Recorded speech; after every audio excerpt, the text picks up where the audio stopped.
Good morning. देखिए, कल अपन ने जो पढ़ा था, आगे कंटिन्यू करने से पहले जो कल पढ़ा था उसको क्विक रिवीजन कर लेते हैं, फिर आगे कंटिन्यू करेंगे। कल अपन ने क्या क्या पढ़ा था? कल हम लोगों ने पढ़ा था कि शिफ्ट बोले तो ऐसा कुछ, रिफ्रैक्शन बाय ट्रांसपेरेंट स्लैब पढ़ा था अपन ने। ऐसा पढ़ा था कि मान लीजिए ये कोई ट्रांसपेरेंट स्लैब है, ग्लास स्लैब है, ये कोई ग्लास स्लैब है जिसकी थिकनेस T है। एक ऑब्जेक्ट यहाँ रखा हुआ है, जो आपको हमने बताया था कि एक पेपर पे बहुत सारा डॉट लगा लीजिए, हर एक कलर का, कुछ भी विवगी, और अपन ने बताया था 7 कलर्स का डॉट लगा लीजिए और उस पेपर पर किसको रख दीजिए? ग्लास स्लैब को रख दीजिए। तो आपको ऐसा लगेगा कि ये ऑब्जेक्ट से एक लाइट रे को अपन ने क्या किया था? परपेंडिकुलरली ऐसे इस सरफेस पे स्ट्राइक कराया था। आफ्टर रिफ्रैक्शन ये इसी मीडियम में वापस चली गई थी।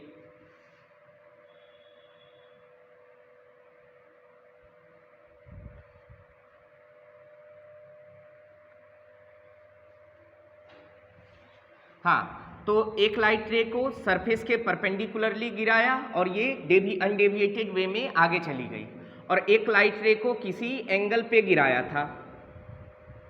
तो अपन ने ऐसा बोला था कि इधर बाहर क्या है? एयर का रिफ्रैक्टिव इंडेक्स 1। अपन बोला था कि इस ग्लास स्लैब का रिफ्रैक्टिव इंडेक्स मान लीजिए म्यू है। तो लाइट रे जा रही है डेंसर से रेयर, तो away from the normal bend कर जाएंगी। ये रिफ्रैक्टेड रे को पीछे बढ़ाया, ये यहाँ जाके मिल गया, यहाँ क्या बन गया? इमेज। तो ऑब्जेक्ट का इस सरफेस से जो डेप्थ होगा वो क्या कहलाएगा? वो कहलाता है एक्चुअल डेप्थ HAC, और इमेज का डेप्थ क्या कहलाता है? इमेज का डेप्थ कहलाता है HAP, एपरेंट डेप्थ। ठीक है। और ये कितना शिफ्ट हुआ? ऑब्जेक्ट यहाँ था, उसका इमेज यहाँ दिखा, तो इसमें शिफ्ट कितने का हुआ? x का। तो अपन क्या x निकाल सकते हैं? बिल्कुल, x अपन ने निकाला था ऐसे, h एक्चुअल में से h एपरेंट को माइनस कर दीजिए। अब पहले तो सर एपरेंट निकालना होगा ना, तो h एपरेंट कैसे निकालेंगे? तो ऑब्जेक्ट कहाँ है? डेंसर में। देख कहाँ से रहे हैं? रेयरर मीडियम से। तो हम जानते हैं जब ऑब्जेक्ट हो डेंसर में, देख रहे हैं रेयरर मीडियम से, तो इस केस में h एपरेंट बराबर होता है mu R by mu D into HAC। h apparent बराबर, रेयरर मीडियम यहाँ कौन है? एयर का रिफ्रैक्टिव इंडेक्स 1। डेंसर मीडियम कौन है? ये ग्लास स्लैब, जिसका रिफ्रैक्टिव इंडेक्स क्या है? Mu into HAC। सही है। तो बताइए क्या इस ऑब्जेक्ट के लिए एक्चुअल डेप्थ कितना है? थिकनेस के बराबर, तो 1 बाय म्यू इंटू T। तो यहाँ से H एक्चुअल क्या आया? T बाय म्यू के बराबर। H एक्चुअल क्या आया? T बाय म्यू के बराबर, सॉरी H एपरेंट आया T बाय म्यू के बराबर। तो यहाँ रख दीजिए H एक्चुअल कितना? T, H एपरेंट कितना? T by mu. कॉमन ले लीजिए T, यहाँ आ जाएगा 1 माइनस 1 बाय म्यू। यही आया था शिफ्ट। जो अपन ने कहा भी था कि सबसे ज़्यादा शिफ्टिंग किस कलर के लिए होगी? विवग्योर में सबसे ज़्यादा शिफ्टिंग होगी वायलेट कलर के लिए, और सबसे कम शिफ्टिंग होगी रेड कलर के लिए। ये कल आपको हमने बताया था। कैसे बताया था? कि लैम्डा सबसे ज़्यादा किसके लिए? रेड के लिए। लैम्डा सबसे ज़्यादा रेड कलर के लिए। तो म्यू किससे? कॉची फॉर्मूला से। म्यू और लैम्डा में इन्वर्सली प्रोपोर्शनल रिलेशन होता है, म्यू बराबर A plus B upon lambda square. Lambda जितना ज़्यादा म्यू उतना कम। तो लैम्डा सबसे ज़्यादा है रेड कलर की, तो म्यू सबसे कम हो जाएगी रेड कलर की। लैम्डा सबसे कम है वायलेट की, तो म्यू सबसे ज़्यादा हो जाएगा वायलेट कलर की। मतलब रेड कलर की म्यू सबसे कम। अब म्यू के बारे में अगर ऐसा ऑर्डर है तो 1 बाय म्यू का ऑर्डर क्या होगा? उल्टा हो जाएगा। मतलब म्यू की वैल्यू वायलेट के लिए सबसे ज़्यादा है, तो 1 बाय म्यू वायलेट के लिए सबसे कम होगा।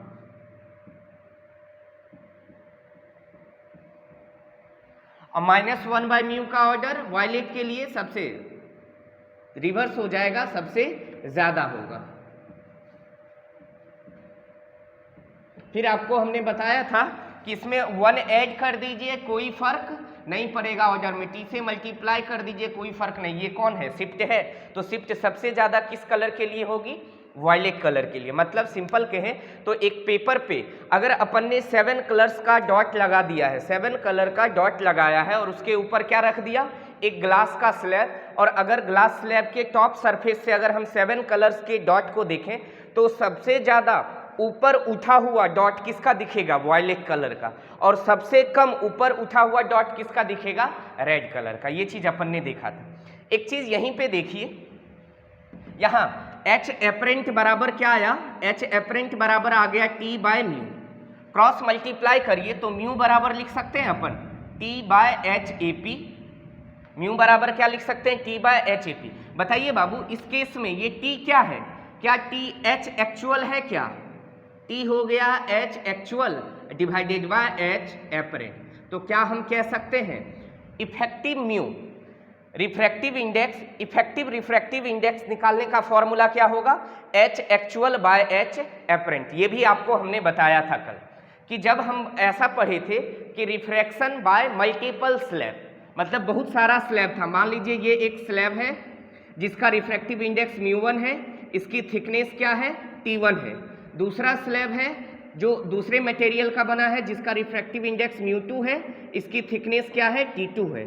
तीसरा स्लैब है जिसका रिफ्रैक्टिव इंडेक्स क्या है? μ3 है, और इसका थिकनेस कितना है? T3 है। अगर यहाँ ऑब्जेक्ट है तो इस केस में H एक्चुअल कितना होगा? सारे के एक्चुअल मतलब सारे का थिकनेस, ये हो जाएगा एक्चुअल डेप्थ, और एपरेंट डेप्थ क्या होगा? तो पहले वाले स्लैब के कारण हो जाएगा T1 बाय μ1, दूसरे वाले स्लैब के कारण T2 बाय μ2, तीसरे वाले स्लैब के कारण T3 बाय μ3। तो बताइए यहाँ से म्यू इफेक्टिव का फॉर्मूला कहाँ से आया? ये रहा H actual divided by H apparent. तो H actual divided by H apparent. H actual कितना है? T1 plus T2 plus T3। H apparent कितना है? T1 by μ1 plus T2 by μ2 plus T3 by μ3। ये चीज़ कल अपन ने देखा था, और इस पे अपन ने न्यूमेरिकल्स भी सॉल्व किए थे, है ना? इस पे अपन ने क्या किया था? न्यूमेरिकल्स भी सॉल्व किया था। ये चीज़ आपको हमने कल बताया था, और इस पे एक न्यूमेरिकल सॉल्व किया था कि find value of mu for which apparent depth of object is half of actual depth. ये क्वेश्चन सॉल्व किया था, एक डायग्राम में दे रखा था ऐसा कि ये h है, ये म्यू है, ये 1.5 म्यू है, और ये भी क्या है? h है। तो पूछा था म्यू की वैल्यू बताइए किसके लिए? कि जब एपरेंट डेप्थ एक्चुअल डेप्थ का क्या हो जाए? आधा हो जाए। तो ये चीज़ कल अपन ने प्रीवियस लेक्चर में अपन ने कवर किया था, उसको अपन ने क्विक रिवीजन कर लिया। आगे पढ़ते हैं अपन।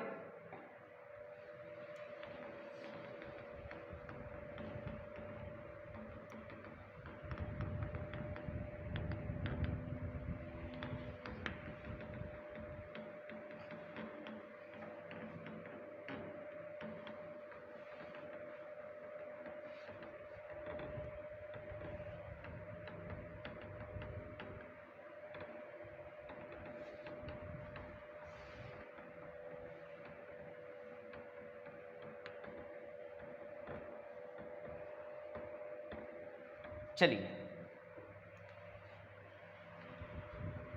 नोट डाल के next point, refraction by parallel transparent slab.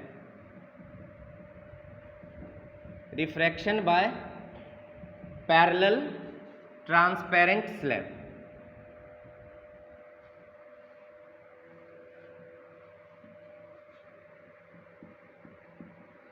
समांतर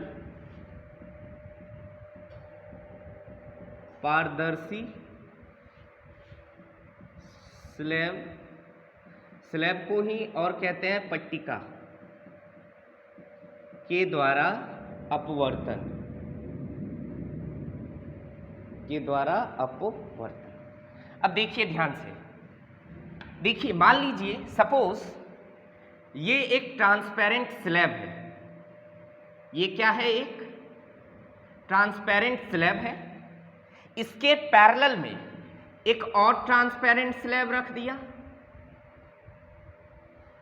और भी रख सकते हैं अपन, बहुत सारा स्लैब है पैरेलल में रखा हुआ है। अब ध्यान से समझिए, मान लेते हैं बाहर एक मीडियम होगा, कुछ नहीं है तो एयर है, इसका रिफ्रैक्टिव इंडेक्स अपन ने μ1 मान लिया, इस वाले स्लैब का μ2, इस वाले स्लैब का μ3, बाहर फिर से वही मीडियम आ गया, इसका रिफ्रैक्टिव इंडेक्स μ1। ध्यान से देखिए, मान लीजिए एक लाइट रे इस पर इंसिडेंट हुई तो ये नॉर्मल होगा, कितने एंगल पे, मान लीजिए सपोज θ1 पे। अब लाइट रे, अब यहाँ एक बात ध्यान रखना है, μ1 का रिफ्रैक्टिव इंडेक्स μ2 से ज़्यादा है, μ2 का रिफ्रैक्टिव इंडेक्स μ3 से ज़्यादा है। μ1 बोले तो एयर है, बाहर का मीडियम। अब अगर लाइट रे रेरर से डेंसर जाएंगी तो टुवर्ड्स द नॉर्मल बेंड कर जाएंगी, ये टुवर्ड्स द नॉर्मल बेंड कर गया। अब आराम से, अब इस सरफेस पर नॉर्मल ऐसा होगा, फिर से μ2, देखिए μ1 और μ2 में रिफ्रैक्टिव इंडेक्स, सॉरी उल्टा मैंने ऑर्डर लिख दिया, μ1 का रिफ्रैक्टिव इंडेक्स कम है, μ2 से ज़्यादा है μ3 का रिफ्रैक्टिव, तो 1 और 2 में ज़्यादा रिफ्रैक्टिव इंडेक्स किसका है, μ2 का, और μ1 का रिफ्रैक्टिव इंडेक्स कम है, तो इन दोनों में ये मीडियम हो गया रेरर और ये मीडियम हो गया डेंसर। तो जब लाइट रेरर से डेंसर जाती है तो टुवर्ड्स द नॉर्मल बेंड करती है, बेंड करा दिया अपन ने, ठीक है। मान लीजिए ये वाली रिफ्रैक्टेड रे नॉर्मल के साथ यहाँ θ2 एंगल बना रहा है, सपोज अगर ये θ2 बना रहा है,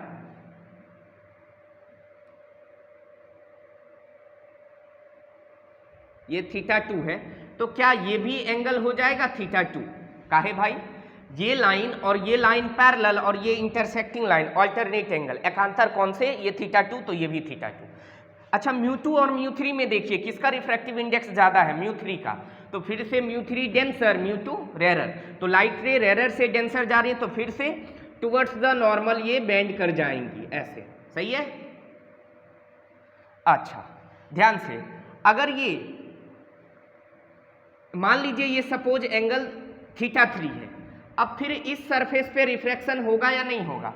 अब μ3 और μ1 में किसका रिफ्रैक्टिव इंडेक्स ज़्यादा, μ3 का, μ1 का कम, मतलब अब लाइट डेंसर से रेरर जा रही है, रेयर से डेंसर तो टुवर्ड्स द नॉर्मल, डेंसर से रेरर तो अवे फ्रॉम द नॉर्मल, ये चला गया। अगर मान लीजिए हमने इसको θ3 माना तो क्या ये भी θ3 हो जाएगा, इसको मान लेते हैं कुछ और एंगल θ4 हो जाएगा। अच्छा आपके मन में ऐसा कहीं नहीं ना आ रहा है ये θ3 तो ये भी θ3 होगा, भाई वर्टिकली अपोजिट एंगल तब होती है ना जब ये लाइन और ये लाइन दो लाइन इंटरसेक्ट करती है, तब ना ये एंगल और ये एंगल बराबर होते हैं, मगर यहाँ ये लाइन और ये डिफरेंट लाइन्स हैं, ये लाइन ऐसे जाएंगी, बात समझ पा रहे हैं, इसीलिए ये θ4 है जबकि ये θ3 है, कंफ्यूज नहीं होना है, क्योंकि यहाँ रिफ्रैक्शन हो रहा है, मतलब यहाँ ये ओरिजिनली लाइट रे इधर जाती जबकि ये डेविएट कर गया, फिर से ये लाइट रे इधर जाती जबकि ये डेविएट किया है, ये लाइट रे ऐसे जाती जबकि ये डेविएट किया हुआ।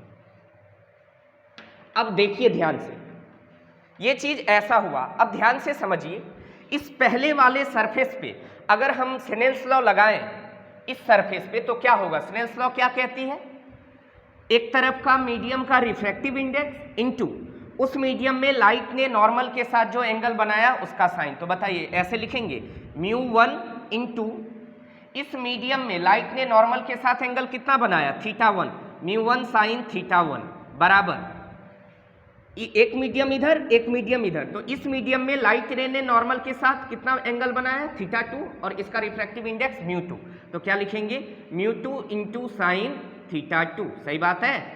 अच्छा अब आइए इस सरफेस पे स्नेल्स लॉ लगाइए, तो इस सरफेस पे स्नेल्स लॉ लगाएंगे तो एक मीडियम इधर एक मीडियम इधर, तो इस वाले मीडियम का रिफ्रैक्टिव इंडेक्स μ2 इंटू इस वाले मीडियम में लाइट रे ने नॉर्मल के साथ एंगल कितना बनाया θ2, तो ये बन जाएगा साइन θ2 बराबर इस मीडियम का रिफ्रैक्टिव इंडेक्स μ3 इंटू इस मीडियम में लाइट रे ने नॉर्मल के साथ एंगल कितना बनाया θ3, तो μ3 साइन θ3। अब आइए इस सरफेस पे स्नेल्स लॉ लगाइए, इस सरफेस पे, तो बताइए इस सरफेस के लिए एक मीडियम इधर दूसरा मीडियम इधर, तो एक तरफ के मीडियम का रिफ्रैक्टिव इंडेक्स μ3, इस मीडियम में लाइट रे ने नॉर्मल के साथ एंगल कितना बनाया θ3, तो μ3 साइन θ3 बराबर इधर का रिफ्रैक्टिव इंडेक्स μ1 इंटू इस वाले मीडियम में लाइट रे ने नॉर्मल के साथ कितना एंगल बनाया, θ4। बताइए यहाँ तक कोई परेशानी? हमने 3 जगह स्नेल्स लॉ लगाया, एक बार इस सरफेस पे, एक बार इस सरफेस पे और एक बार इस सरफेस पे स्नेल्स लॉ लगाया। अब आप देखें इक्वेशन पहला, दूसरा, तीसरा को, इसको μ1 sin θ1 किसके बराबर है, μ2 sin θ2 के, और μ2 sin θ2 किसके बराबर है, μ3 sin θ3 के। तो बताइए ये इसके बराबर है, ये इसके बराबर है, तो बताइए ये दोनों आपस में बराबर नहीं होगा? होगा। अच्छा, ये μ3 sin θ3 किसके बराबर है, μ2 sin θ2 के, और μ3 sin θ3 किसके बराबर है, μ1 sin, अरे भाई ये इसके बराबर और ये इसके बराबर, तो ये दोनों आपस में बराबर नहीं होगा। मान लीजिए ये चीज इसके बराबर, ये वाला चीज इसके बराबर और ये चीज इसके बराबर, तो क्या ये और ये आपस में बराबर होगा? तो ये इसके बराबर जबकि ये इसके बराबर, तो क्या ये दोनों आपस में बराबर होगा? उसी तरह ये इसके बराबर, तो बताइए फिर से क्या ये इसके भी बराबर होगा? तो हम ऐसा कह दें μ1 जो sin θ1, μ1 sin θ1 किसके बराबर होगा, μ2 sin θ2 के बराबर, μ2 sin θ2 किसके बराबर होगा, μ3 sin θ3 के बराबर, और μ3 sin θ3 किसके बराबर होगा, μ1 sin θ4 के बराबर। मतलब सब आपस में बराबर है। तो पहला μ1 sin θ1 क्या μ1 sin θ4 के बराबर होगा, μ1 से μ1 कट गया, क्या बना, sin θ1 बराबर क्या हो जाएगा, sin θ4। इसका मतलब किसके बराबर आ गया, θ1 किसके बराबर आ गया, θ4 के बराबर आ गया। ध्यान से देखिए, कहने का मतलब हुआ इनिशियली इंसिडेंट रे ये है और फाइनली इमर्ज्ड रे ये है, दिख रही है, इनिशियली इंसिडेंट रे और फाइनली रिफ्रैक्टेड रे दोनों पैरेलल होंगी। क्यों, θ1 θ4 के बराबर आ गया। तो याद क्या रखेंगे, सुनिए कि अगर किसी एक ही मीडियम में बहुत सारे स्लैब को पैरेलली रखा गया हो तो इनिशियली इंसिडेंट रे और फाइनली इमर्ज्ड रे, मतलब प्रारंभिक का जो आपतित किरण होगा और अंततः जो निर्गत किरण होगी, दोनों आपस में क्या होंगी, समांतर होंगी, पैरेलल होंगी। इनिशियली इंसिडेंट रे और फाइनली इमर्ज्ड रे क्या होंगी, पैरेलल होंगी। ठीक है, इस चीज से अपन यही समझे कि अगर किसी एक गिवन मीडियम में बहुत सारे स्लैब को पैरेलली रखा जाए, जब इनके द्वारा रिफ्रैक्शन होगा तो हम क्या कहेंगे, इनिशियली इंसिडेंट रे और फाइनली इमर्ज्ड रे आपस में क्या होंगी, पैरेलल होंगी। उनके बीच का एंगल ये θ1 θ4 के बराबर है। इसका मतलब ये दोनों लाइन क्या है, आपस में पैरेलल है। कोई दिक्कत, ये चीज था। नेक्स्ट चीज लेटरल डिस्प्लेसमेंट।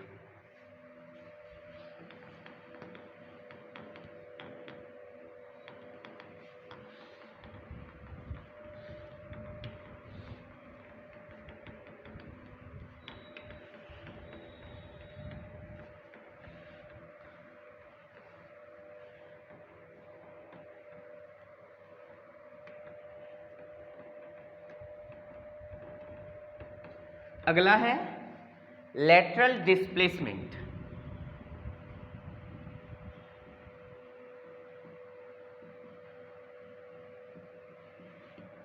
लेटरल डिस्प्लेसमेंट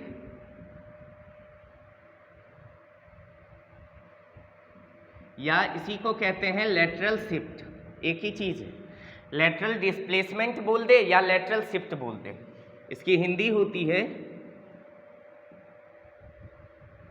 पार्श्विक विस्थापन। लेटरल डिस्प्लेसमेंट या लेटरल शिफ्ट क्या होती है बता रहा हूं। इसका डेरिवेशन इंपॉर्टेंट है, इस पे न्यूमेरिकल्स पूछा जाता है। देखिए, मान लीजिए सपोज ये कोई ग्लास स्लैब है, ये क्या है, कोई ग्लास स्लैब है। ये क्या है, इसकी थिकनेस है t। इस ग्लास स्लैब का रिफ्रैक्टिव इंडेक्स कितना है, म्यू। मान लीजिए बाहर क्या है, एयर, तो एयर का रिफ्रैक्टिव इंडेक्स क्या होगा, 1। मान लीजिए इस पॉइंट पर यहां अगर हम नॉर्मल डालें और इस पर एक इंसिडेंट रे को इंसिडेंट कराया, जो नॉर्मल के साथ एंगल कितना बना रहा है, आई। अब लाइट रे जा कहाँ से रही है? रेयरर से डेंसर। अरे एयर जो है ग्लास स्लैब के तुलना में तो रेयरर होगी, तो ये हो गया रेयरर मीडियम और ये क्या हो गया? Denser medium. डेंसर मीडियम का रिफ्रैक्टिव इंडेक्स म्यू। ध्यान से, जब लाइट रे रेयरर से डेंसर जाती हैं तो वो क्या होती हैं? टुवर्ड्स द नॉर्मल बेंड कर जाती हैं, टुवर्ड्स द नॉर्मल बेंड कर जाती हैं। तो ये रहा टुवर्ड्स द नॉर्मल बेंड कर गया।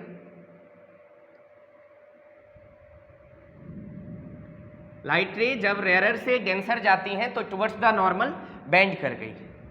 फिर इस पॉइंट पर क्या फिर से नॉर्मल डाला जाएगा? अब लाइट रे कहां से कहां जा रही हैं? डेंसर से रेयरर, तो ये away from the normal bend कर जाएंगी। ठीक, अब ध्यान से समझिए, ये क्या है? ये इनिशियली इंसिडेंट रे है। ये क्या है? इनिशियली इंसिडेंट रे है। और ये क्या है? फाइनली इमर्ज्ड रे। तो कहता है लेटरल डिस्प्लेसमेंट क्या होती है? सुनिए, लेटरल डिस्प्लेसमेंट होती है कि it is the perpendicular distance between initially incident ray और फाइनली इमर्ज्ड रे। इनिशियली इंसिडेंट रे का डायरेक्शन ऐसा है और फाइनली इमर्ज्ड रे इधर गया। इन दोनों लाइन के बीच का कौन सा डिस्टेंस? Perpendicular distance. ये वाला डिस्टेंस क्या कहलाएगा? लेटरल डिस्प्लेसमेंट कहलाएगा। बात समझ में आया? लेटरल डिस्प्लेसमेंट क्या होती है? It is the perpendicular distance between initially incident ray and finally emerged रे। मतलब प्रारंभिक आपतित किरण तथा अंततः निर्गत किरण के बीच के लंबवत दूरी को क्या कहते हैं? पार्श्विक विस्थापन कहते हैं। तो ये रहा इनिशियली इंसिडेंट रे का डायरेक्शन और ये रहा फाइनली इमर्ज्ड रे। इन दोनों के बीच का परपेंडिकुलर डिस्टेंस क्या कहलाएगा? Lateral displacement. ठीक है, चलिए इसका नाम अपन दे देते हैं, ये ए है, इसको नाम दे देते हैं ये बी है, ये नाम दे देते हैं यहाँ सी है, ये नाम दे देते हैं यहाँ डी। ये कौन सा डिस्टेंस है? Perpendicular distance. अब ध्यान से देखिए, क्या यही सी डी डिस्टेंस ना लेटरल डिस्प्लेसमेंट होगा?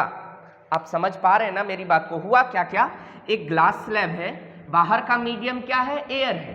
तो एयर बोले तो इसका रिफ्रैक्टिव इंडेक्स 1 होती है और ग्लास स्लैब किसी ना किसी ग्लास का बना होगा, उसका रिफ्रैक्टिव इंडेक्स को अपन ने क्या मान लिया? म्यू। तो ये रेयरर मीडियम का रिफ्रैक्टिव इंडेक्स 1, डेंसर मीडियम का रिफ्रैक्टिव इंडेक्स म्यू। बताओ रेयरर मीडियम का रिफ्रैक्टिव इंडेक्स 1 कब मानेंगे? जब मीडियम क्या हो? एयर हो। ठीक है, अब एक लाइट रे को अपन ने क्या कराया? इस पॉइंट पर इंसिडेंट कराया, जो नॉर्मल के साथ कितने एंगल बना रहा है? आई बना रहा है। तो according to laws of refraction क्या कहती है? जब कोई लाइट रे रेयरर से डेंसर जाती हैं तो वो क्या होती हैं? टुवर्ड्स द नॉर्मल बेंड कर जाती हैं। तो ये टुवर्ड्स द नॉर्मल बेंड कर गया। फिर ये रिफ्रैक्टेड रे यहाँ पहुंची तो फिर से इस सरफेस पे क्या होगा? रिफ्रैक्शन। क्यों सर? इधर मीडियम अलग है, इधर मीडियम अलग है, मगर अब बाहर मीडियम एयर है, इधर डेंसर है, तो अब लाइट कहाँ से कहाँ जा रही है? डेंसर से रेयरर। जबकि यहाँ लाइट कहाँ से कहाँ गई? रेयरर से डेंसर। तो जब लाइट डेंसर से रेयरर जाएगी तो किधर बेंड करेगी? Away from the normal. तो away from the normal bend कर गया। बताइए क्या इनिशियली इंसिडेंट रे का यही डायरेक्शन है? ये वाला, इसको चाहे तो थोड़ा और अच्छा बना दे रहा हूं। इनिशियली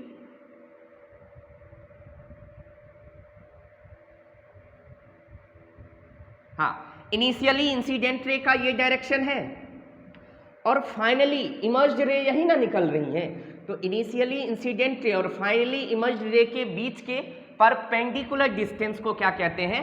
लेटरल डिस्प्लेसमेंट कहते हैं या लेटरल शिफ्ट कहते हैं। ठीक है, अब ये लेटरल डिस्प्लेसमेंट कितना होगा ये निकालना है। अच्छा बताइए, ये एंगल ऑफ इंसिडेंस आई है, नॉर्मल के साथ इंसिडेंट रे ने जो एंगल बनाया जिसको कहते हैं अपन आपतन कोण। ये बताइए नॉर्मल के साथ रिफ्रैक्टेड रे जो एंगल बनाएगा उसको क्या कहेंगे? एंगल ऑफ रिफ्रैक्शन, बोले तो अपवर्तन कोण। अब ध्यान से देखें, ये कौन है? नॉर्मल। ये कौन है? Initially incident ray. तो क्या ये रे और ये रे दोनों एक दूसरे को इंटरसेक्ट कर रही हैं? तो क्या अगर ये आई है तो क्या ये टोटल पूरा आई हो जाएगा? अरे भाई अभी तो बोला कि दो लाइन अगर आपस में एक दूसरे को इंटरसेक्ट करें तो ये एंगल इस एंगल के बराबर होगा। काहे? वर्टिकली अपोजिट एंगल, शीर्षाभिमुख कोण से। तो ये लाइन नॉर्मल और ये इनिशियली इंसिडेंट रे, दोनों जब इंटरसेक्ट किया तो इन दोनों लाइन के बीच में यहाँ एंगल आई। यहाँ देखो इधर ये दोनों लाइन कहाँ गई, ये लाइन ये रही और ये लाइन ये रही, तो इन दोनों के बीच में एंगल आई होगा ना। अब ये आई ये आर, तो क्या हम इतने दूर के एंगल को, इस एंगल को बोल दें आई माइनस आर। अरे बाबू ये टोटल यहाँ से यहाँ तक क्या है आई, यहाँ से यहाँ क्या है आर, तो ये एंगल हो जाएगा आई माइनस आर। मैंने इसको हटा दिया, कोई दिक्कत नहीं। अब ध्यान से समझिए, ठीक है। हमको क्या निकालना है, ये सी डी ही निकालना है ना।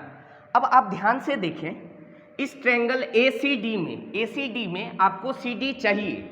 अगर किसी तरह ए सी पता चल जाए तो काम हो जाएगा। कैसे सर, अगर हम साइन थीटा लगा देंगे ना, तो ये एंगल के सामने वाला ये परपेंडिकुलर, 90 के सामने वाला ये हाइपोटेन्यूज। तो सुनिए, पहले हम कहेंगे in triangle A C D, त्रिभुज ए सी डी में बताओ बाबू sine I minus R, sine theta बराबर क्या होती है, परपेंडिकुलर अपॉन हाइपोटेन्यूज। तो ये थीटा के सामने वाले को ये परपेंडिकुलर बोले तो सी डी, बाय हाइपोटेन्यूज किसको कहते हैं, 90 के सामने वाला को बोले तो ए सी। आप ही बता दो, आपको आई पता रहेगा, आर पता रहेगा, नहीं रहेगा तो हम पता करेंगे। सी डी ही ना निकालना है, सी डी निकालने के लिए क्या चाहिए, ए सी चाहिए। सी डी निकालने के लिए क्या चाहिए, ए सी चाहिए, ए सी चाहिए। अब ए सी कैसे निकालें, ध्यान से समझिए, ए सी कैसे निकालेंगे। तो इन ट्रायंगल किसमें, ए बी सी में, in triangle A B C में क्या कहेंगे अपन, कॉस थीटा बराबर कॉस आर। कॉस थीटा बराबर क्या होती है, बेस बाय हाइपोटेन्यूज। तो ये देखो इस बार एंगल अपन ने ये माना है, तो थीटा के सामने वाला ये परपेंडिकुलर, 90 के सामने वाला ये हाइपोटेन्यूज, तो ये बेस हुआ ना। तो बेस क्या हुआ, ए बी, हाइपोटेन्यूज कौन हो गया, ए सी। तो क्रॉस मल्टीप्लाई कर दीजिए, तो ए सी बराबर हो जाएगा A B by cos R. A B क्या है, ए बी क्या रियल में ये थिकनेस देंगे टी अपॉन कॉस आर। यहां से क्या आ गया, ए सी आ गया कितना, टी अपॉन कॉस आर। अब ध्यान से देखिए,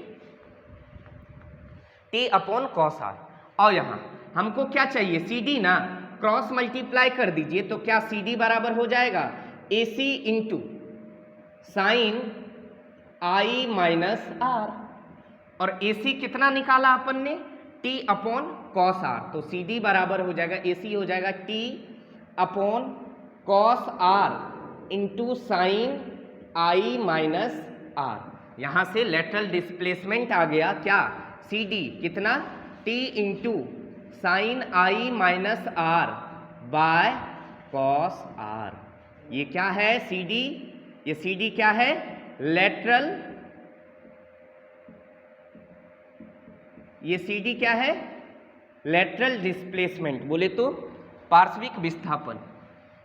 सी डी क्या है, लेटरल डिस्प्लेसमेंट, क्या, T sine I minus R by cos R. Lateral displacement कितना आया, T sine I minus R by cos R. ये इंपॉर्टेंट है, इस पे न्यूमेरिकल्स भी पूछा जाता है और इसका डेरिवेशन भी पूछा जाता है कि लेटरल डिस्प्लेसमेंट कितना होगा। लेटरल डिस्प्लेसमेंट या लेटरल शिफ्ट का फॉर्मूला क्या आया, T sine I minus R by cos R, T sine I minus R by cos R. T क्या है, जहां पे टी है स्लैब की थिकनेस, टी क्या है, स्लैब का थिकनेस, आई क्या है, एंगल ऑफ इंसिडेंस, और आर क्या है, एंगल ऑफ रिफ्रैक्शन। तो याद रखेंगे, जब भी अपने को लेटरल डिस्प्लेसमेंट निकालनी होगी तो कितनी चीज चाहिए, तीन चीज, क्या क्या, टी मतलब ग्लास स्लैब की thickness, I angle of incidence, R angle of refraction. ये तीन चीज अगर अपने को पता चल जाए तो लेटरल डिस्प्लेसमेंट या लेटरल शिफ्ट हम फाइंड आउट कर सकते हैं। एक बार देख लीजिए इसको अच्छे से, फिर इस पे एक न्यूमेरिकल्स करते हैं।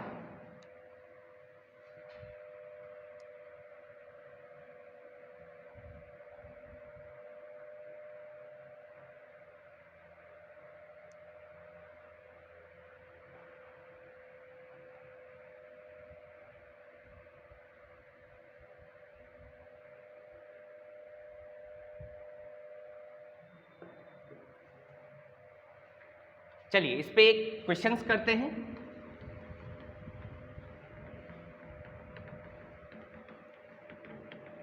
टी क्या है इस फॉर्मूला में? टी क्या है? टी है ग्लास स्लैब का थिकनेस, उस स्लैब का थिकनेस है टी। आई क्या है? एंगल ऑफ इंसिडेंस, आपतन कोण। और आर क्या है? एंगल ऑफ रिफ्रैक्शन, अपवर्तन कोण। चलिए क्वेश्चंस देखिए। इफ अ लाइट रे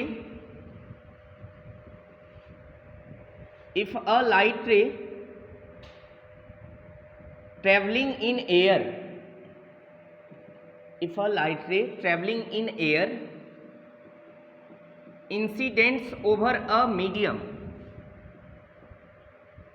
if a light ray traveling in air incidents over a medium of refractive index mu बराबर √3, if a light ray traveling in air incidents over a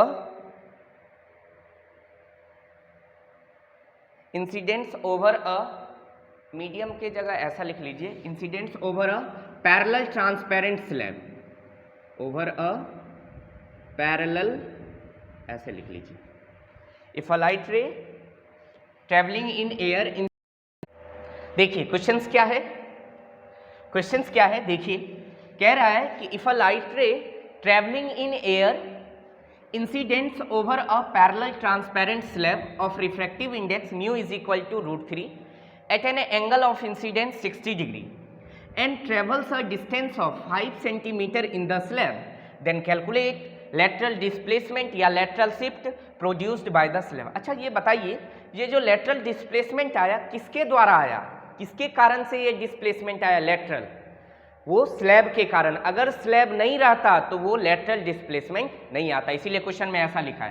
question में कह रहा है कि एक लाइट रे है, देखिए क्या है क्वेश्चन, एक लाइट रे है जो कहां पे इंसिडेंट हो रही है? एक पैरेलल ट्रांसपेरेंट स्लैब पे इंसिडेंट हो रही है। उस पैरेलल ट्रांसपेरेंट स्लैब का रिफ्रैक्टिव इंडेक्स कितना दे रखा है? √3। और वो जो लाइट रे इंसिडेंट हो रही है पैरेलल ट्रांसपेरेंट स्लैब पे, किस एंगल पे? At an angle of incidence 60 degree. तो मान लीजिए ये नॉर्मल है और ये लाइट रे इंसिडेंट हुआ कितने एंगल पे? 60 डिग्री पे। तो अपने को पता है जब लाइट रे रेयर से डेंसर जाती हैं तो किधर बेंड करेगी? बाहर मीडियम क्या है? एयर ना, तो एयर का रिफ्रैक्टिव इंडेक्स 1। जब लाइट रे रेयर से डेंसर जाती हैं तो किधर बेंड करती हैं? टुवर्ड्स द नॉर्मल बेंड करती हैं। अब ध्यान से, ठीक, ये एंगल ऑफ एट कितने डिग्री पे आ रहा है? किस एंगल ऑफ इंसिडेंस पे लाइट रे इंसिडेंट कर रही है? 60 डिग्री के एंगल ऑफ इंसिडेंस पे लाइट इंसिडेंट हो रही है।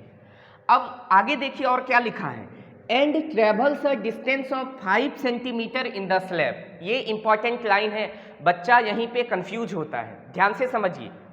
ये जो दे रखा है कि लाइट रे कितना डिस्टेंस ट्रेवल कर रही है स्लैब के अंदर? 5 सेंटीमीटर। बताइए जो लेटरल डिस्प्लेसमेंट अपने को निकालना है, फॉर्मूला यही लगाएंगे ना, T sine I minus R by cos R. कितने चीज चाहिए अपने को? टी चाहिए, आई चाहिए, आर चाहिए। क्या अपने को एंगल ऑफ इंसिडेंस क्वेश्चन में दे रखा है क्या? कितना?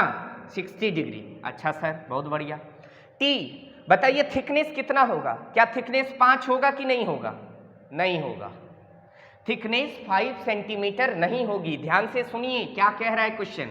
क्वेश्चन में कह रहा है कि लाइट 5 सेंटीमीटर का डिस्टेंस ट्रेवल कर रही है किसके अंदर? स्लैब के अंदर। बताइए स्लैब के अंदर लाइट ये है या ये है? ये ना है, तो ये डिस्टेंस आपको दे रखा है 5 सेंटीमीटर। बात समझ में आया?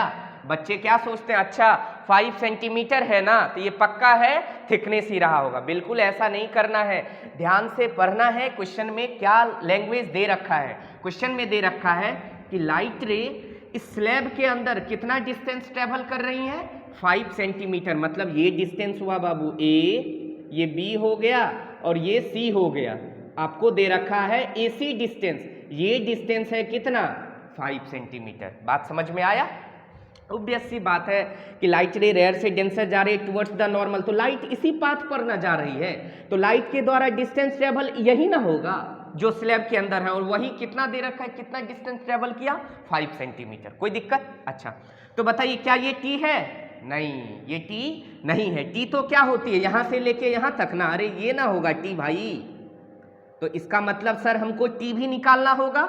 टी निकालने का मतलब ए बी निकाल लो, बात तो वही हुआ। अरे जितना ए बी होगा उतना ही ना टी होगा। तो एक तो टी निकाल लीजिए सर, आई दे रखा है, और एक आर भी निकालना पड़ेगा। तो आर निकालने का तो सिंपल फंडा है, बोलो क्या, कैसे निकालेंगे आर, लॉजिक लगाओ। सर इधर का रिफ्रैक्टिव इंडेक्स पता, इधर का एंगल पता, इधर का रिफ्रैक्टिव इंडेक्स पता, इधर का एंगल लापता है, तो क्या लगा दें, स्नेल्स लॉ। तो बाय स्नेल्स लॉ या applying Snell's law, Snell's law क्या कहती है, एक तरफ के मीडियम का रिफ्रैक्टिव इंडेक्स कितना 1 इंटू इस वाले मीडियम में लाइट रे ने नॉर्मल के साथ एंगल कितना बनाया 60 डिग्री, तो लिखेंगे साइन 60 बराबर दूसरे मीडियम का रिफ्रैक्टिव इंडेक्स कितना √3 इंटू दूसरे मीडियम में लाइट रे ने नॉर्मल के साथ एंगल कितना बनाया r, उसका साइन r। तो यहाँ बन गया 1 साइन 60 का वैल्यू √3/2 बराबर √3 इंटू साइन r। √3 से √3 कैंसिल आउट, यहाँ क्या बन गया 1/2 बराबर साइन r। आप ही बता दीजिए साइन के किस पर मान 1/2 आता है, तो आपको पता है साइन 30 डिग्री का मान कितना आता है 1/2, इसका मतलब r का मान कितना होगा 30 डिग्री, r का मान कितना होगा 30 डिग्री। अब बताइए r आ गया कितना 30 डिग्री। अब I पता चल गया सर, R पता चल गया, एक चीज और लापता है क्या, T निकालना पड़ेगा। तो आप ही देखिए इस ट्रायंगल में, ये राइट एंगल ट्रायंगल है, ये क्या है 90 के सामने वाला हाइपोटेन्यूस, ये एंगल पता है और हमको निकालना क्या है AB। तो हम ऐसा कहें इन ट्रायंगल ABC में, ABC कैसा है, ये रहा, ये A ये B, ये एंगल अभी निकाल चुके 30 और AC दे रखा है कितना, AC दे रखा है 5 सेंटीमीटर। तो बताइए क्या लगा दें, कॉस थीटा लगा दें, तो कॉस 30 डिग्री बराबर क्या हो जाएगा बेस बाय हाइपोटेन्यूस। तो बेस कितना AB, हाइपोटेन्यूस कितना AC, नहीं तो AB क्रॉस मल्टीप्लाई कर दीजिए, तो AB बराबर क्या हो गया AC कॉस 30 डिग्री, AB बराबर क्या हो गया AC कॉस 30, और AC क्वेश्चन में तो दिया है कितना है 5, तो ये आ गया 5 कॉस 30। ये क्या आ गया AB बोले तो क्या आ गया, AB का मतलब क्या आ गया, ये थिकनेस T आ गया, T कितना आ गया 5 कॉस 30। बताइए सारा डेटा अवेलेबल हो गया। लेटरल डिस्प्लेसमेंट के लिए क्या क्या चाहिए, T sine I minus R by cos R, मतलब T चाहिए, I चाहिए और R चाहिए। क्या T भी निकाल लिया अपन, क्वेश्चन में I दे रखा था, हमने R भी निकाल लिया, पुट कर दीजिए आंसर आ जाएगा। इधर क्लियर विजिबल हो रहा है। चलिए यहां देखिए CD बराबर लेटरल डिस्प्लेसमेंट, T की वैल्यू कितनी आई 5 cos 30 साइन I के जगह I का मान 60, R के जगह 30 बटे cos R के जगह 30। अब आप एक चीज पूछेंगे कि सर आप यहाँ वैल्यू क्यों नहीं पुट किए, 5 cos 30 का मान होता है ना √3/2, हमने ऐसा इसलिए नहीं पुट किया, नीचे भी आता cos 30 डायरेक्ट निपटा देते, इसीलिए नहीं किया। कोई दिक्कत नहीं, आप चाहे तो पुट कर लीजिए, कोई परेशानी वाली बात नहीं है। तो CD कितनी आ गई 5 इंटू साइन 60 माइनस 30 क्या हो जाएगा 30, साइन 30 का मान कितना होता है 1/2, आंसर कितना आ गया लेटरल डिस्प्लेसमेंट 5/2 बोले तो 2.5 सेंटीमीटर। समझ में आया। तो क्वेश्चन देखना है कि हमको निकालना क्या है, हमको निकालना था लेटरल डिस्प्लेसमेंट। तो एक बार लेटरल डिस्प्लेसमेंट का फॉर्मूला देखा, फॉर्मूला क्या है लेटरल डिस्प्लेसमेंट का, T sine I minus R by cos R। मतलब जब भी लेटरल डिस्प्लेसमेंट निकालना होगा तो हम क्वेश्चन में 3 चीज ढूंढेंगे, क्या क्या, T बोले तो thickness of the slab, I angle of incidence, R angle of refraction, मतलब स्लैब की मोटाई कितनी है, आपतन कोण कितना है और अपवर्तन कोण कितना। अगर ये 3 डेटा अवेलेबल हो गया तो लेटरल डिस्प्लेसमेंट आ जाएगा। क्वेश्चन पढ़ेंगे, क्वेश्चन में क्या दिया था, क्वेश्चन में दिया है कि एक लाइट रे है एयर में ट्रेवल करते हुए किस पे इंसिडेंट हो रही है, एक पैरेलल ट्रांसपेरेंट स्लैब पे, जिस ट्रांसपेरेंट स्लैब का क्या दे रखा है रिफ्रैक्टिव इंडेक्स कितना √3, और कितने एंगल पे इंसिडेंस हो रहा है, at an angle of incidence 60 degree, मतलब एंगल ऑफ इंसिडेंस I की वैल्यू 60 डिग्री दे रखी है। क्वेश्चन में एक चीज और दे रखा है, and travels a distance of 5 centimetre in the slab, slab के अंदर वो कितना डिस्टेंस ट्रेवल कर रही है, तो हम कहेंगे स्लैब के अंदर वो डिस्टेंस ट्रेवल कर रही है 5 सेंटीमीटर का। तो स्लैब के अंदर लाइट रे इसी पाथ पर ना जाएगा, तो यही ना डिस्टेंस स्लैब के अंदर ये ट्रेवल करेगा, तो कितना दे रखा है 5 सेंटीमीटर, तो ये डिस्टेंस दे रखा है 5। देन कैलकुलेट लेटरल डिस्प्लेसमेंट या lateral shift produced by the slab. तो बताइए स्लैब के द्वारा कितना लेटरल डिस्प्लेसमेंट या लेटरल शिफ्ट हुआ, स्लैब के द्वारा कितना लेटरल डिस्प्लेसमेंट या लेटरल शिफ्ट प्रोड्यूस हुआ। तो ये दिया है अपने को, मगर फॉर्मूला में तो ये चाहिए, दैट इज टी चाहिए। तो कैसे निकाला, तो पहले ये एंगल निकाल ले। ये एंगल कैसे निकाला, स्नेल्स लॉ लगा के। इधर का रिफ्रैक्टिव इंडेक्स गुना इस मीडियम में लाइट ने नॉर्मल के साथ जो एंगल बनाया उसका साइन बराबर इस मीडियम का रिफ्रैक्टिव इंडेक्स इनटू इस मीडियम में लाइट रे ने नॉर्मल के साथ जो एंगल बनाया। इस तरह से अपन ने आर निकाल लिया, आर पता चल गया, ये AC 5 पता है, तो बताइए AB आ जाएगा। AB आ गया कितना, बोले तो थिकनेस आ गया 5 cos 30, फॉर्मूला में रख दिया, सॉल्व कर लिया, आंसर आ गया। ये था लेटरल डिस्प्लेसमेंट। ठीक है, आगे चले, आगे चलते हैं। Next topic total internal reflection.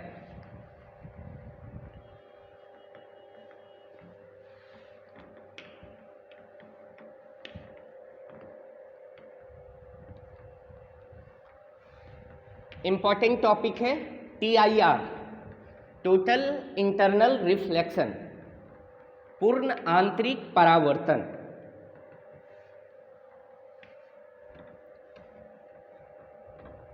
मैंने अभी आपको रिफ्रैक्शन पढ़ाया, रिफ्रैक्शंस का एप्लीकेशन नहीं बताया है। Applications of refractions and application of TIR दोनों एक साथ कराऊंगा, इसीलिए कंफ्यूज नहीं होना है। ऐसा मत सोचिएगा हमने ये चीज को छोड़ दिया, ये टॉपिक को करेंगे, आगे करेंगे। तो अपन ने क्या क्या देखा, अभी रिफ्रैक्शन देखा, अब अपन क्या देख रहे हैं, total, most important topic, total internal reflection, total internal reflection, short में इसको प्यार से कहते हैं TIR। कहीं कहीं क्वेश्चन में भी आपको लिखा रहेगा कि ड्यू टू TIR ऐसा करके, तो टेंशन नहीं लेना है। टोटल इंटरनल रिफ्लेक्शन का ही शॉर्ट नाम क्या है, TIR। इसकी हिंदी होती है पूर्ण आंतरिक परावर्तन, पूर्ण आंतरिक परावर्तन। अब समझिए TIR क्या होती है, TIR क्या होती है, ध्यान से समझिए। देखिए एक तरह से नहीं लग रहा है, रिफ्लेक्शन के जैसा ही है, मगर सर पहले जो रिफ्लेक्शन पढ़ा और इस रिफ्लेक्शन में अंतर है, बहुत ज़्यादा अंतर है, इसीलिए तो नया टॉपिक बन के आया। आइए देखते हैं क्या है। मान लीजिए ये एक सरफेस है, इंटरफेस है, जो दो मीडियम को क्या कर रही है, सेपरेट कर रही है। इधर मान लीजिए नीचे है मीडियम डेंसर, तो डेंसर मीडियम का रिफ्रैक्टिव इंडेक्स μd, और ऊपर मीडियम क्या है, रेयरर, रेयरर का रिफ्रैक्टिव इंडेक्स μr। कोई दिक्कत, अब इधर आइए, ध्यान से समझिए।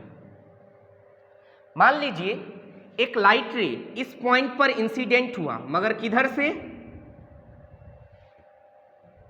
इस पॉइंट पर लाइट इंसिडेंट किया, किधर से, डेंसर मीडियम की तरफ से। ये इधर से लाइट इंसिडेंट किया। बताइए जब लाइट रे डेंसर से रेयरर जाती हैं तो किधर बेंड करती है, टुवर्ड्स द नॉर्मल या अवे फ्रॉम द नॉर्मल। याद करेंगे, जब लाइट रे रेयरर से डेंसर जाती हैं तो टुवर्ड्स द नॉर्मल, और डेंसर से रेयरर जाती हैं तो away from the normal bend करती है। तो लाइट अभी कहां से कहां जा रहा है, डेंसर से रेयरर, तो ये बेंड करेगी अवे फ्रॉम द नॉर्मल। ये हो गया एंगल ऑफ इंसिडेंस I, और ये हो गया एंगल ऑफ रिफ्रैक्शन R। बताइए इसमें कोई चिंता वाली बात नहीं, ये तो आसान चीज है, करके आ रहे हैं। ध्यान से समझिए, अपन ने एक चीज देखा था ना कि रिफ्रैक्शन के ड्यूरिंग लाइट की इंटेंसिटी में चेंज होता है या नहीं होता है, होता है।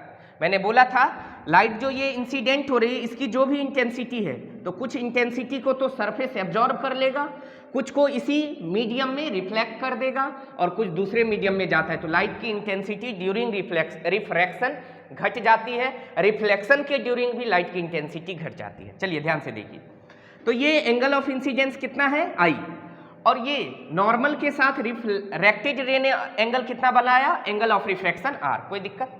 अच्छा सोचो, जब ये एंगल ऑफ इंसिडेंस को और बढ़ाएंगे ऐसे, तो क्या ये रिफ्रैक्टेड रे और ऐसे आएंगी, इधर आएंगी कि नहीं आएंगी? अरे भाई अभी ये एंगल आई रखा तो लाइट रे को नॉर्मली जाना चाहिए था सीधा, मगर लाइट रे ने रिफ्रैक्शन के लॉ को फॉलो किया कि लाइट रे डेंसर से रेरर जा रही हैं, तो away from the normal bend कर गया। जैसे आप एंगल ऑफ इंसिडेंस को बढ़ाएंगे, मान लीजिए यहां कर दिए, ये एंगल बना दिए, मतलब ऐसे सोचो कि ये एंगल ऑफ इंसिडेंस को बढ़ा दिए आई को, पहले के तुलना में ये आई अब थोड़ी बड़ी हो गई, तो क्या रिफ्रैक्टेड लाइट रे को सीधे जाना चाहिए था ऐसे, मगर क्या इससे और ये इधर बेंड करेगा, तो क्या लाइट रे इधर बेंड करेगा अवे फ्रॉम द नॉर्मल। सही है? क्या देख रहे हैं आप, ध्यान से समझिए कि सर ये एंगल ऑफ इंसिडेंस आई को बढ़ाएंगे तो ये लाइट रे और इधर बेंड करता जाएगा, तो क्या एंगल ऑफ रिफ्रैक्शन आर बताइए पहले के तुलना में बढ़ा या नहीं बढ़ा? ऑब्वियस सी बात है। अरे भाई ध्यान से समझो बाबू, ये नॉर्मल के साथ इंसिडेंट रे ने सपोज यहां मान लो 30 डिग्री का एंगल बनाया सपोज। अच्छा अभी वाला क्वेश्चन ले लेते हैं, अभी में एंगल ऑफ इंसिडेंस कितने था 60 और एंगल ऑफ रिफ्रैक्शन कितने आया था 30, वही वाला ले लेते हैं। मान लीजिए ये 60 डिग्री का एंगल है, यहाँ एंगल ऑफ रिफ्रैक्शन 30 आ गया, इस 60 को बढ़ाया, बढ़ा के मान लो 90 कर दिया, तो आर भी तो चेंज होगा ना भाई, 30 से वो भी बढ़ जाएगा। देखो ना दिख तो रहा है आपके सामने कि आपने यहाँ एंगल जो है उससे ज्यादा किया यहाँ, तो यहाँ नॉर्मल के साथ रिफ्रैक्टेड रे ने जो एंगल बनाया, क्या यहाँ नॉर्मल ने रिफ्रैक्टेड के साथ जो एंगल बनाया इससे इस एंगल से क्या यहाँ ज्यादा बन रहा है? क्यों ज्यादा बना? क्योंकि सर यहाँ आई को आपने बढ़ाया, इन दोनों में तुलना करो, कंपेयर करो, तो आई यहाँ जो भी है और यहाँ जो आई है क्या ज्यादा कौन है? इसमें आई ज्यादा है, इसीलिए इसमें आर भी ज्यादा होगा। सही है? तो सोचो ना, अरे आप स्नेल्स लॉ जो लगाते हो μ1 sin θ1 बराबर μ2 sin θ2, किस चीज की वैल्यू फिक्स होती है? दो अलग अलग मीडियम का रिफ्रैक्ट, मान लो इधर मीडियम ग्लास है इधर हवा है, तो उसका रिफ्रैक्टिव इंडेक्स थोड़े कभी चेंज होगा। चेंज अगर आप θ1 को बढ़ाएंगे तो θ2 भी बढ़ेगा, θ1 को घटाएंगे θ2 भी घटेगा, सिंपल बात। तो चूंकि आई को बढ़ाया तो आर भी बढ़ेगा, आई को घटाएंगे तो आर भी घटेगा। ये बात समझ में आती है? ठीक है। अब इधर देखिए टोटल इंटरनल रिफ्लेक्शन, तो हम ऐसा कहें कि सर अभी अगर एंगल ऑफ इंसिडेंस आई है तो इस केस में एंगल ऑफ रिफ्रैक्शन कितना हुआ? आर। एंगल ऑफ इंसिडेंस क्या है? आई है, तो एंगल ऑफ रिफ्रैक्शन क्या हुआ? आर। एंगल ऑफ रिफ्रैक्शन क्या हुआ? आर। अब ध्यान से देखो, क्या आई को और बढ़ाएंगे तो क्या आर भी और बढ़ेगा? आई को और बढ़ाएंगे तो क्या आर और बढ़ेगा? एक समय होगा जब ये रे शायद कहीं इस पर आ जाए, होगा कि नहीं होगा? आई आप बढ़ाते जाओगे तो क्या ये रे रिफ्रैक्टेड रे इधर आता जाएगा, और पहले रे ऐसे था, आई को और बढ़ाया, रिफ्रैक्टेड रे ऐसा हुआ, मतलब हम ऐसा समझते हैं इसको। रुको, अभी ऐसे है, मान लीजिए सपोज आई को और बढ़ा दिया और रिफ्रैक्टेड रे ऐसा हो गया, होगा? ये आर ये आई, कोई दिक्कत? अच्छा एक केस में आई को और बढ़ाया, आई ऐसे कर दिया, शायद रिफ्रैक्टेड रे ऐसी हो जाएंगी, ये हो जाएगा आर, होगा कि नहीं? अब इस सारे फिगर को आप विजुअलाइज करिए।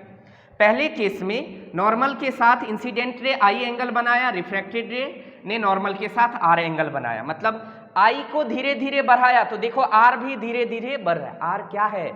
रिफ्रैक्टेड रे का नॉर्मल के साथ एंगल है, और आई क्या है?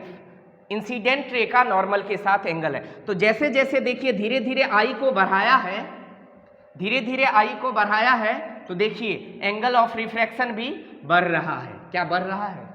अब ध्यान से सुनो, ये फिगर क्लियर है? अब मैं इसको अच्छे से बना रहा हूं।